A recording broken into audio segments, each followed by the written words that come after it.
Welcome back, everyone, to another episode of Yin and Yancy. We're a little different scenario because right before the workout today, we're gonna have a short conversation, and kind of just made me think about it because a lot of times when you're training here, we're doing corrective stuff, you're barefoot a lot.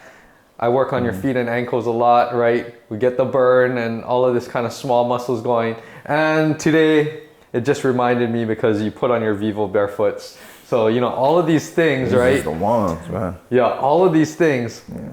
I'll just leave it open-ended to you. How much progress or how much of a difference have you felt in the last, 7 years or however long it's been since we've been working on strengthening your feet and ankles? Yeah. And how did that help you to do more, right? It's been a very, very long journey, actually. Yeah. Because I think when I first met you, I had hip problems. Yep. Apparently I had hip problems, right? And we just came down to it and we kept working to it. And it just pretty much went all the way down to my ankles pretty much and my mobility and what I wasn't really doing. And I think I failed to see how much I didn't use my feet when I was working out or when I would do things, or not using your feet, but not engaging how you're supposed to.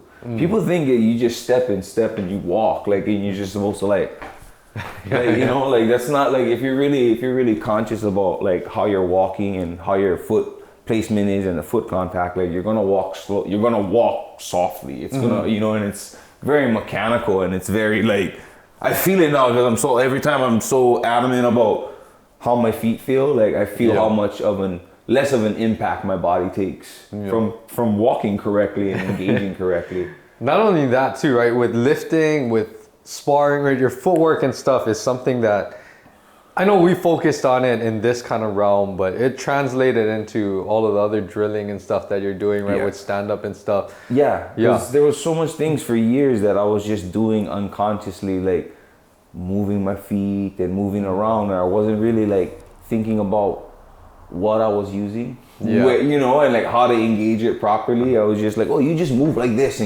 but then it's after 35 I was you can't just move what's going on over here, it all added up, the discomfort, all the things that worked around, and I was okay.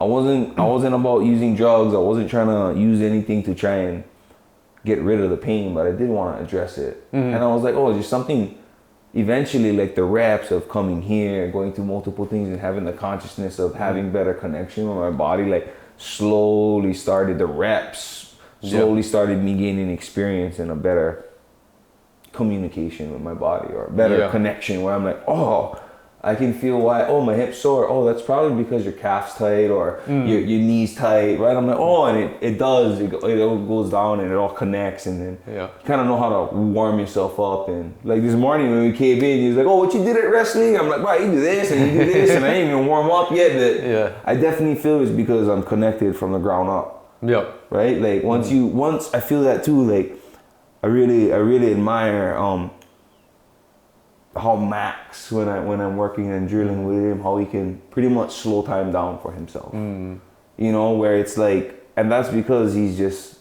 for me, my observation is, yes, it's a mentality and his vision and his eyesight, but his grounding. That's one of the biggest things that why he doesn't get knocked out, because he's grounded. He knows what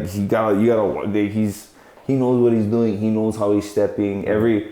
Every footstep is a position. It's not just a move. Yeah.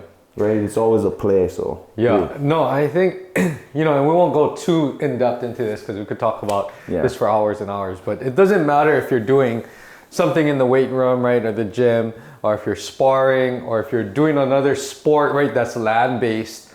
The connection and how you're interacting with the ground, that's going to set you up to use your body in a better way, right? I mean, just think about it ground stiffness and all this kind of stuff. If I have you do some type of lower body exercise or footwork here versus in the sand, completely different. And your muscles and your body and everything responds completely differently, right? So all of this, it's working, yes, from the ground up, but also you determine how you're going to interact with the ground from core, hips, legs, and all of that kind of stuff. So it's kind of this continual loop or interaction, right, that goes both ways. And when some part of the chain is lacking, if it's your feet and ankles or whatever it is, other things have to compensate and make up for it. And then that's how we develop some of the, could be bad habits, could be things that lead to injuries or whatever it is, right?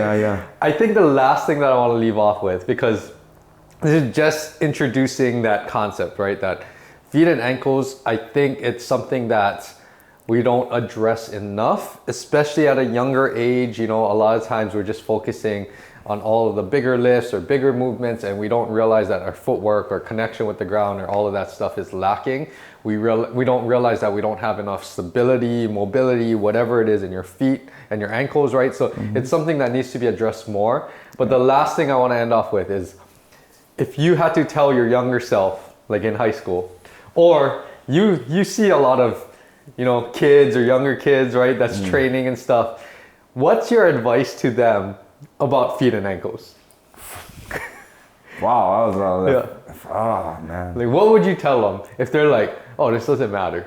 At that age, like, I would have to know how to plant a seed in them, right? The message, because when I was a kid, like, you know how much adults told me so much things that went through my ear and went out, but then there's some things that stuck with me that I actually listened to, but I didn't understand at the time, but it stuck with me. Like, why did they say it like that, right? So I think for me it would be like, when I'm training with kids and I see them like looking and all that, and I try and like, try and make it something memorable for them. When I ask them, like, if I wanted it to be about feet and ankles, like, I would probably do it like after a good practice where I showed them I was working hard, I was working out with them, right? And like, we had a good workout. Like, say you was the kid, I'd be like, hey boy, like, if you can do anything for uncle, please take care of your feet and your ankles. Strengthen that really hard. You know what I mean? Like, then however old that is, you know, like, he's like, why did uncle tell me to please do that? Like, you know, like those things, like, I would remember, like, you know, you know, like my uncle Brian Carolina, one of the best water safety men, you know, out here. Like, he would always just be very critical and crucial about the dangerous things, but still have fun, still have a good time, still work hard.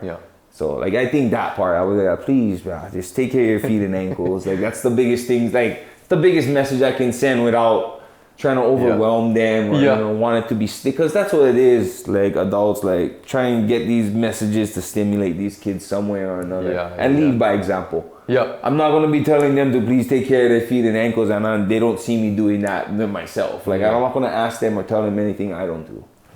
Exactly. And I mean, just part of it is, you know, the way that you're training, right? Even wearing barefoot shoes, you know, if that helps you to strengthen these muscles, right? It's all of these little things, because, and this is the last thing to think about, is that even if you're just walking like moderately, you're probably taking like, I don't know, 3,000 to 5,000 steps on each leg every day, right? If half of that, you're not using these muscles, you're working around some of the issues and all of that, right? It's not gonna help you, and it's gonna add up and compound over time. So that's the big thing, is that take care of your feet and ankles, not only exercising or stretching it, or, you know, doing mobility, but also just like what you're doing throughout the day. And if that's a way, you know, even when you're standing, like, I have a bad habit of standing like this, like on one leg, you know, but I feel the contact, like, that's really made me aware, like, you know, on how I stand, and that's being barefooted too. And I'm just team me. You guys can do it with shoes, great, slippers, just, you know, have better connection, you know, better connection with the realize ground. how you stand, watch how watch your posture. Like, I think that's plays a huge factor. You know? More than just how we go, it's how we stay. Definitely. So think about that, you know, just hopefully this planted the seeds. Feet and ankles, extremely important, not the most exciting thing to work on, but it will help with everything else that you're doing as long as you're weight bearing, right? So other than that, we'll have more conversations in the future, but stay tuned for more.